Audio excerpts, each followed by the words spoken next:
السلام علیکم، میں ہوں رضوان اشرف۔ یہ جو اس وقت آپ کو ایران اور اسرائیل امریکہ کے درمیان جنگ نظر آ رہی ہے، ایک طرف تو امریکہ اسرائیل، ان کے ساتھ یورپین طاقتیں، برطانیہ، کینیڈا، یورپین طاقتیں، کچھ عرب ممالک بھی نظر آتے ہیں، ان کے ساتھ ہیں، اتحادی ہیں۔ لیکن ایران آپ کو بظاہر اکیلا نظر آ رہا ہے، آگے فرنٹ سے وہ لیڈ کر رہا ہے، بالکل اکیلا تنے تنہا، لیکن اس کے پیچھے جو طاقتیں ہیں، اس کے پیچھے روس ہے، اس کے پیچھے چین ہے، اس کے پیچھے سب سے بڑے کہ شمالی کوریا کھڑا ہو گیا۔ اور یہ جو اس وقت صورتحال پیدا ہوئی ہے، یہ تیسری عالمی جنگ کا اسٹارٹ ہے، تیسری عالمی جنگ کا یہ اسٹارٹ ہے، آغاز ہے، کیونکہ پوری دنیا اس وقت اس جنگ کے اندر آ چکی ہے۔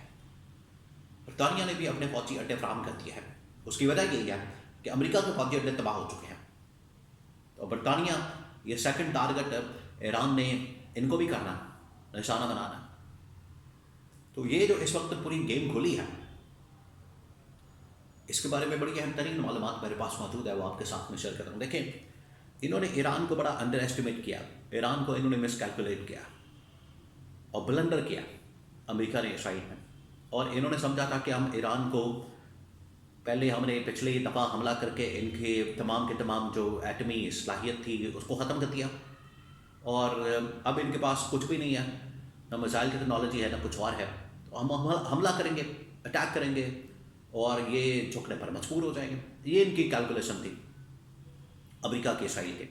لیکن اس کو پتہ نہیں کہ روس بھی ایران کے ساتھ ہے، چین بھی ایران کے ساتھ ہے، اور اب شمالی کوریا بھی ایران کے ساتھ ہے، اور یہ ساری طاقتیں نیوکلیئر طاقتیں ہیں، نیوکلیئر پاور ہیں۔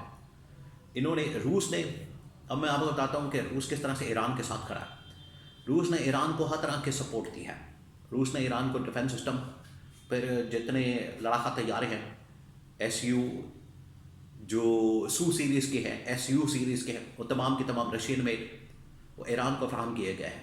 Number 2، defence system, intelligence system, اور ہر طرح کا سسٹم انہیں جو ڈیفنس میں کام کرتا ہے، کیونکہ ایک طاقت تو ہے، ایک سپر پاور تو ہے روس، تو ہر طرح سے سپورٹ ایران کے ساتھ ہے۔ دوسرا، چین اتنی بڑی طاقت ہے، اتنی بڑی پاور ہے کہ چین کا مقابلہ کوئی نہیں کر سکتا اس دنیا میں، موجودہ دور میں، ماڈرن وارفیئر میں۔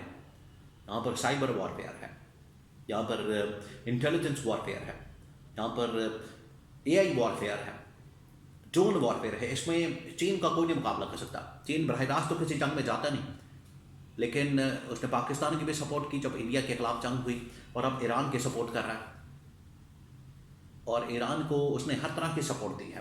انٹیلیجنس، ان کے پاس پورا نیٹ ورک موجود ہے، سائبر کا پورا نیٹ ورک موجود ہے، اے آئی آرٹیفیشل انٹیلیجنس کا پورا نیٹ ورک موجود ہے، سائبر کا، اور طیاروں کو آپریٹ کرنے کا، اور چیزوں کو ڈیٹیکٹ کرنے کا، سیٹلائٹ سسٹم، تمام چیزیں، بڑا ماڈرن قسم کا تمام کے تمام سسٹم جو ہے ایران کے پاس موجود ہے، جو کہ چین نے فراہم کیا ہے۔ تو روس اور چین دونوں نیوکلیئر طاقتیں بھی ہیں، اور شمالی کوریا تو ایک قدم آگے آ گیا ہے۔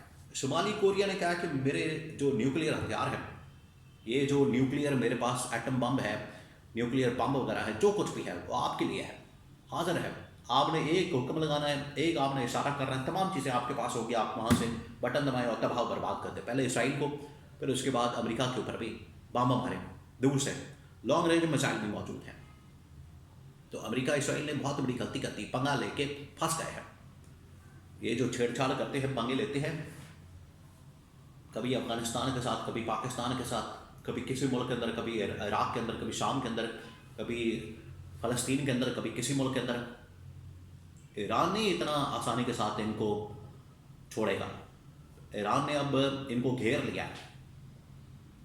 تو اب یہ جو جنگ ہے، یہ ایک قسم کی تیسری عالمی جنگ بنتی جا رہی ہے، کیونکہ اس کے اندر دنیا کے تمام ممالک شامل ہو چکے ہیں، یہ اب معاملہ کسی ایک ملک کی حد تک نہیں ہے۔ اور اس خطے کے اندر ویسی دو جنگیں ہو رہی ہیں، کہ افغانستان کے ساتھ پاکستان کی جنگ ہے، یا پاکستان ان کے اوپر تابڑ توڑ حملے کر رہا ہے، اور دوسری جانب یہ ایران کی جنگ ہے، جو ایران اس وقت حملہ کر رہا ہے، جواب دے رہا ہے۔ اسرائیل بھی زبردست حملے کر رہے ہیں، اسرائیل کی جانب سے بھی بڑے خوفناک حملے کیے جا رہے ہیں، اور اب تک کی اطلاعات کے مطابق تقریباً 500 سے 700 بندہ اس میں مارا جا چکا ہے، ایران کی جانب بھی شہید ہو چکا ہے، لوگ مارے جا چکے ہیں، تباہی اور بربادی ہر جگہ پر نظر آ رہی ہے۔ انفراسٹرکچر تباہ ہو رہا ہے، فوجی اڈے تباہ ہو رہے ہیں، اکانومیز تباہ ہو رہی ہے، دنیا کے اندر اسٹاک مارکیٹس کریش کر گئی ہیں، پٹرول کی قیمتیں، سونا چاندی کی قیمتیں آسمانوں پر چلی گئی ہیں، مہنگائی، بے روزگاری کا ایک اور نیا طوفان آنے والا ہے. تو یہ تباہی اور بربادی آپ کو ہر جگہ پر نظر آ رہی ہے. یہ بڑی خطرناک اور خوفناک ہے، کیونکہ ایران تو دیکھیں، ایران تو اپنی تیاری کر کے بیٹھا ہوا تھا. ایران کہہ بھی رہا تھا کہ آپ چھیڑے مت، اس طرف اللہ مت آئے، یہ معاملہ، یہ کھاتا مت کھلے، ورنہ تباہی اور بربادی آپ کے مقدمے ہوگی. اور ایران پوری تیاری کر کے بیٹھا ہوا تھا. ان کو کیا ضرورت پڑی تھی؟ ایک تو سب سے بڑا آرگومنٹ دیا جاتا ہے، لاسٹ ٹائم جب ایران کے اوپر حملہ کیا گیا تو امریکہ نے کہا کہ ہم نے تو ختم کر دیا ایران کو، ایران کے پاس نہ ایٹم بم ہے، نہ ایٹمی صلاحیت ہے، نہ ان کے پاس کوئی چیز ہے، نہ ہتھیار ہے، نہ کوئی اور معاملہ ایسا، اب تو ہمارے کنٹرول میں آ گیا سارا کچھ. پھر انہوں نے حملہ کیوں کیا؟ پیچھے اصل مقصد یہی ہے، ایران ان سے ہضم نہیں ہو رہا، نہ پاکستان، نہ افغانستان، نہ ایران، نہ پاکستان، ان سے ہضم نہیں ہو رہے. یہ تین ممالک ٹارگٹ ہیں، ایک دوسرے کے خلاف لڑوا رہے ہیں. پاکستان سے حملہ کروا دیا افغانستان کے اوپر، اور ایران پر حملہ کروا دیا اسرائیل کے ذریعے، امریکہ کے ذریعے.